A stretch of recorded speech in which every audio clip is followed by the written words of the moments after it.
more. I mean, I don't know. I think, you know, people in general are pretty good at adapting to just about everything, and I think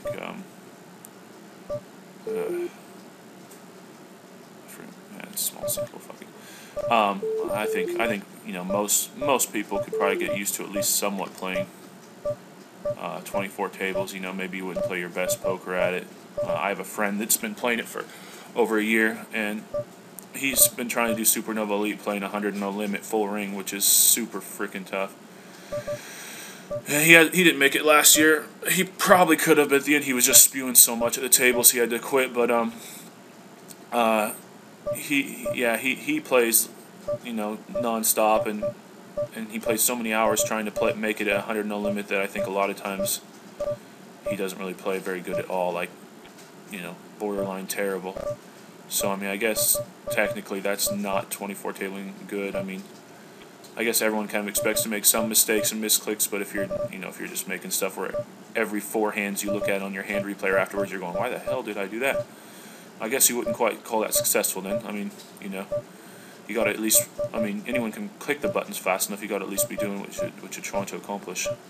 Otherwise, I guess that doesn't quite count. But I really do believe that everybody, most people, maybe not dead money, but most people could probably play 24 tables if they really set their mind to it. I mean, people are pretty adaptive species in general. So,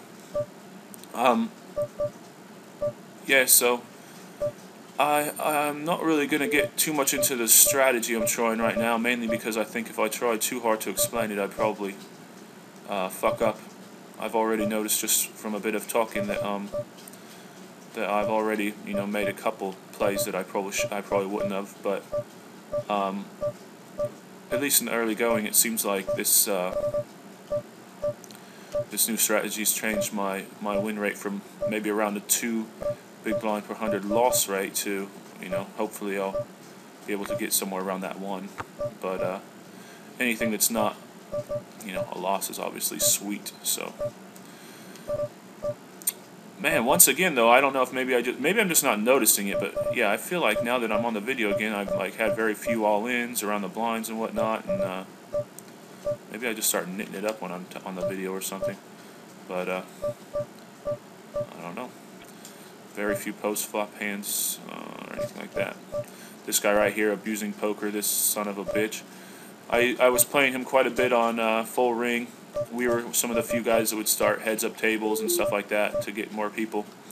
And I chatted with him. Actually, I think he added me on Skype too. But we were playing one day, and I definitely been getting the better of him for sure at our heads-up games. And we were starting a 5-10 full ring table. And this guy was just, I mean, on a heater the likes of which I've never seen. So, I mean, he was just crushing me and everybody else.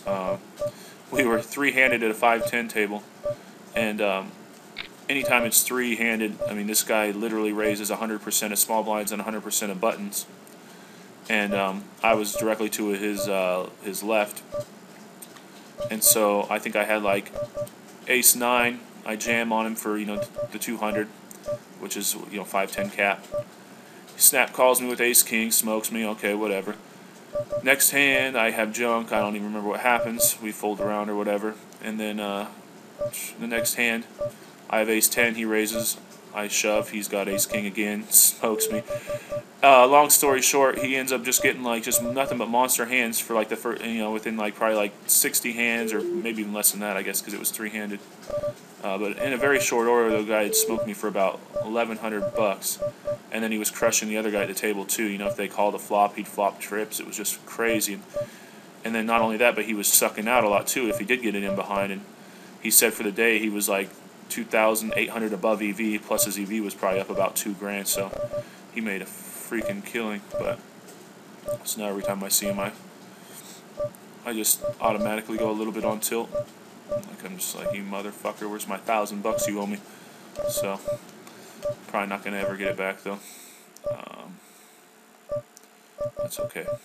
The only saving grace was like somehow that day I was actually doing really good too. So even after getting crushed by him for $1,000, I think I still made, you know, a decent amount that day too. Not nearly as much as I would have if Luck Box wouldn't have been crushing my spirits. But oh well.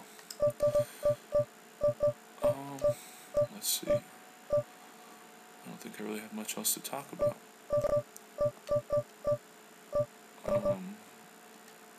Yeah, that's about it.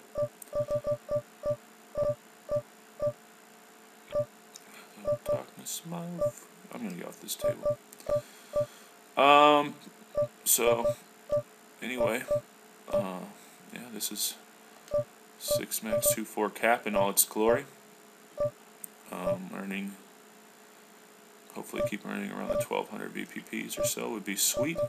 And if so, I'm gonna have a lot of free time this year, as opposed to last year, which was like non-stop fucking work. Especially from October on, it was like kind of felt like I was almost like an indentured servant to the game of poker, because I was just playing so many hours. Because I started losing so bad at 200 in the limit, I just dropped to 100 just to make sure I made it and didn't get crushed. But I had to just sacrifice by putting in tons of hours. But I like kind of dealt with it by drinking a lot of times while I was playing.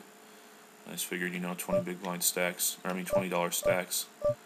Oh well, and usually didn't fare, but it still sucked. So I don't know. I'm the type of person though, like especially with poker, it's like whenever anything starts going good for me, I start kind of thinking, it's going to change.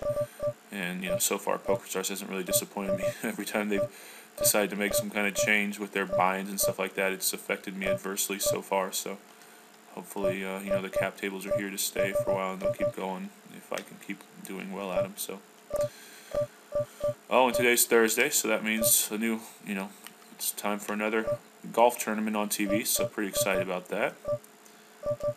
I'm gonna have to freaking watch some golf pretty soon. All right. So, yep. Here's the speed of the game and what I'm doing, and ace 5. God dang it! This guy's 3-bet range. So close. I think it's a fold though. Yeah. So all right. I'm gonna F10 this bitch and wrap it up.